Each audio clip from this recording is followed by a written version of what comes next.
dinner. We have Miss Stevie Mills coming to the mic. She is a chief it factor expert, a social media influencer, just a great PR person, and she's going to come to talk to us. And the whole theme of our brunch today is centerpiece. So she's going to come from a business perspective, and so let's welcome Miss Stevie Mills.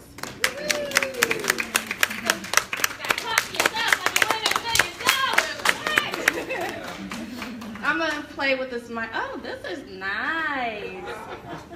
Let me see. Do I see myself? Y'all see me in the camera? Y'all got it? I got a camera crew, y'all. I got a camera crew.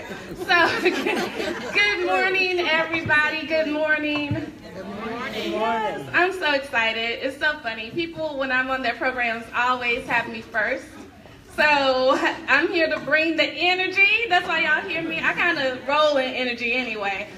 But I love this event. I love Anawa. I love the fact that she has us all here. I am honored to be in Roanoke, Virginia again. My church family back there, they've known me since I was a little girl.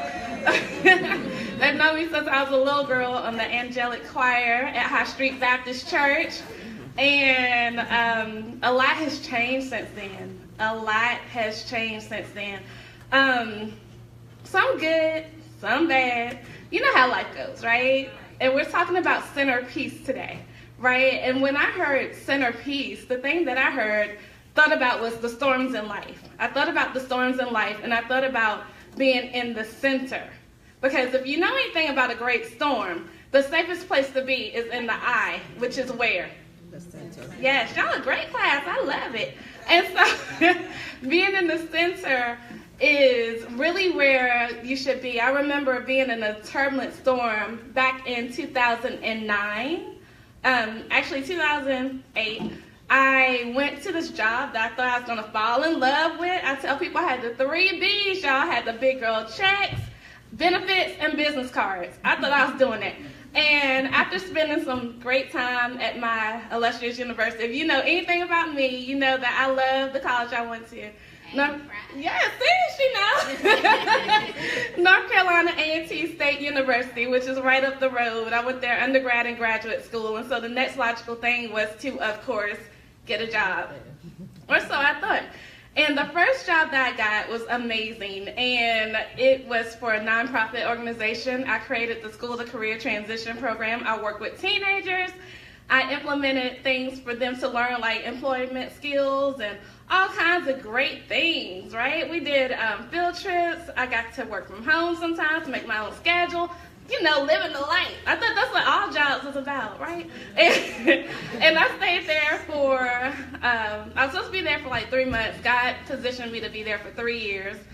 And it's nothing but his grace and favor that I was there that long because of the fact that, you know, nonprofit organizations kind of run on grants, and if the grant runs out, you run out. So when the grant finally ran out, I said, okay, y'all, I have this beautiful degree, undergraduate degree in public relations, and this amazing master's degree in human resources, and it was time to go, you know, get some zeros in my bank account, right? And so I did that, and I went to work for this major retailer, right? If I said, y'all probably have the product in your pockets, hint, hint, clue, clue. But I went there, and I stayed there for 1 year, and they kind of set me up for the okie doke too, because when I went there, the first few months when we were training, y'all, I was living the life. I lived in Greensboro. I just moved here again last year. But Greensboro, I lived there, but we went to Raleigh, Cary, North Carolina area, and they had us in this hotel. We had per diem. I was eating everything. I was eating at the Cheesecake Factory, one of my favorite places. If you've never been, go. They were paying for it all. I was taking classes. Then they said, okay, yeah, you graduated. You did well. Now your real job begins. And I felt like a caged bird. I don't know if y'all feel like that on your jobs. Don't say it because you might have some coworkers in here. But I felt like that. And the thing that happened to me was really that I started like dying inside. I started dying. And so fast forward, I stayed there a year, and I left that job when I was 30. This is something that God revealed to me the other day. I left that job when I was 30. and I didn't know what I was going to do, right? I didn't know what in the world. I was like, what do you do? I left the job October 21st, 2009. So yeah, I'll be 40 next year. I'm excited about that. But yeah, October 21st, 2009. And then October 22nd, I flew to Vegas. Me and my mom, our birthdays are 2 days apart. So we celebrate her birthday on the 23rd. 25th was my birthday. Came back from Vegas, and of course, the greatest holiday on earth, North Carolina A&T's homecoming, was after that. And so I was there, and the thing that happened was this like reality set in. And so I started getting sick. I was like, what in the world? What is going on? What is happening? I didn't know what was happening. I started getting like so stressed.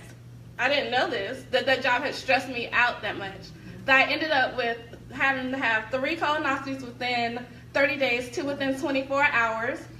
I had shingles, and I went from a size 14 to a size 0. Yeah, that's what I said too. Especially after I had no job, right? I left the benefits. They don't just say, have this for your birthday. They ain't care. I left the benefits. So in that, health people, when you go to the doctor, they don't want to hear about it. So I had to really understand what being in the eye of the storm was about, because for me, God has positioned me to do some great things. I came out of that process, and the first event, I went on and created this tour called the Beauty from Head to Toe Tour. And for me, beauty is an acronym: beautiful, empowering, appreciated, unique, truth-telling, yearning to be, do, and grow more. And so we started in Greensboro, we went to Raleigh, we came here to Roanoke, and then we went to Atlanta, Georgia. And that was like, I had no money, y'all. Like, I'm telling you, this is how you believe bigger. I had no money. Like, they say I had $1 in a dream. And some people who just believed in the dream.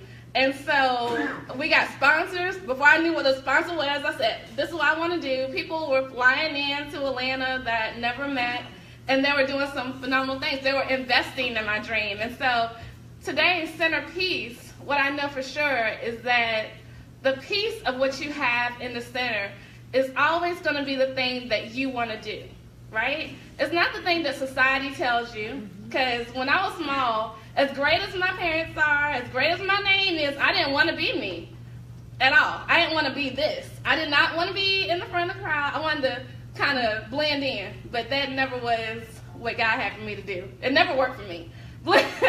Blending in was something that just never worked. And I tried. But the more I tried, and the more I stood out. And even my book, I have a book called Cultivating Your It Factor. If you've never heard of it, I'll tell you, it is the book that I wish I would have had when I was stuck in that place in my job. Because if I didn't, since I didn't have it, I was there. But because of the fact that I now have it, I know what it is, my it factor, I would have never been on that job. But every storm that you go through, you're meant to be through. After the storm comes the sunshine. It's a circle. It has to happen. There's no way that you can have sunshine without rain. It doesn't work. And we would not appreciate the sunshine if we didn't have the rain. So this is like amazing, because that book was life-changing, not only for me, for a lot of people. I joke sometimes, it's the truth, but it is a joke. The week that we came out on Amazon, the book was #1 bestseller, and Carmelo Anthony has a wife named Lala, and her book was #2. And so, nothing but God, all this stuff is the grace of God. And, even through the things that I've been through some stuff. Like I said, I was sick. I've been through evictions, I've been through repossessions, I've been through things, like relatable things, but God is still keeping a smile on my face. And I think because I feel like if I don't do it, then the person who's custom designed assigned to me can't do it. I have to be courageous for the people behind me. And the centerpiece, even though we're not talking about centerpiece, because in my mind I'm always thinking, I'm a PR person, so I'm thinking, how does this whirl? So, even the centerpiece that you have in the midst of the storm, because everybody's right now is very much talking about Irma and all this stuff, and it's a lot of chaos and craziness. People are, and I've been in a storm. I've been in a hurricane before. That's another part of the story. But I've been there in Florida, and it is not fun. It's not. But the thing that I know for sure is that this is very telling of how people are. We've gone through storms in life, and we've gotten through them. But the threat of the storm is what kills people. Because we're threatened by the storm. We're threatened. We don't know what's going to happen with Irma. We have no clue. We don't know. But people are buying this, buying that, being this, doing this. Frenzy, frenzy, frenzy, frenzy, frenzy. Not that you don't have to be wise in life, but you do have to be focused in life so that you can stay peaceful. The whole thing about being center peace is that peace has to remain in the center. And I think sometimes we just allow life to take us to the next level without finding the center peace. That's why peace is always in the center. There's no way that you can live a life that is not like amazing for you if you don't believe in the peaceful center. And I think for me, like today, I could have gotten up here and talked to you all about some business strategy. I could have come up here and talked to you about my book. You know, I got it right there, $16 if you have credit, $15 cash. But the thing that I know for sure is that if you don't find the peace inside of your life, none of it matters. It doesn't matter. I could have still been Stevie at that place that I worked at, and not a whole lot of stuff would not happen.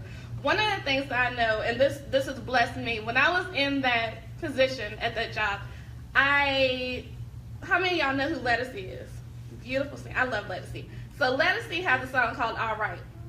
I would listen to that song so much so that I know it indeed would be all right.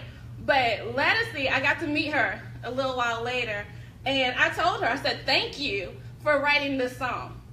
Thank you, because in the position that I was and I didn't know what to do, I listened to this song. And I just told her, and it just blessed me to meet her. And I know that whether I'm on a speaking engagement, whether I'm on a book tour, whether I'm in one of my events, I'm on tour now. God has blessed me to be on tour. I'll be in Atlanta later this month and been a whole lot of different places this year. But I do know for sure that whether, like, if I never make another dollar from anything, I know that my message has blessed somebody and the right people. And that's another thing. You have to not be concerned about everybody for our entrepreneurs. Don't be concerned about everybody. Be concerned about the right bodies. Be concerned about the people who are going to change your life and who are going to impact your life, and you vice versa. So I stopped by here today to tell y'all, just be peaceful. Just the peace that passes understanding. Hold on to that. However you get, we had an interesting conversation about some ways in which you could get to that peace. But just strive to get to that peace. Don't strive to make money. Don't strive to go crazy with, I gotta do this, I gotta do that. I'm a mom, I'm not a mom, but y'all are. I gotta do this. Put all things aligned. Don't strive to do that. What you have to do is to understand that God has positioned you for a position and a purpose in this world. My quote that God gave me when I was in the middle of this chaos is that God has already written your biography. All you've got to do is continually turn the pages. And that's what I live on. That's what I strive on. That's what I breathe on. Because it's not been easy to be a full-time entrepreneur for 10 years almost. 2009. That's not been an easy thing at all. That's not been something that I even thought I would do. That's not what my degrees dictate. That's not even what my circumstances dictated.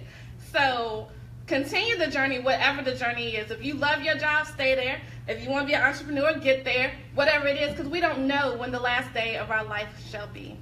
So I am Stevie Aisha Mills. I am from the great state of North Carolina, currently positioned in Roanoke, Virginia. I always tell people, don't have a great day, make it a great day. Right. Why? Because you, and yes, you too, have the power to do so. Thank you.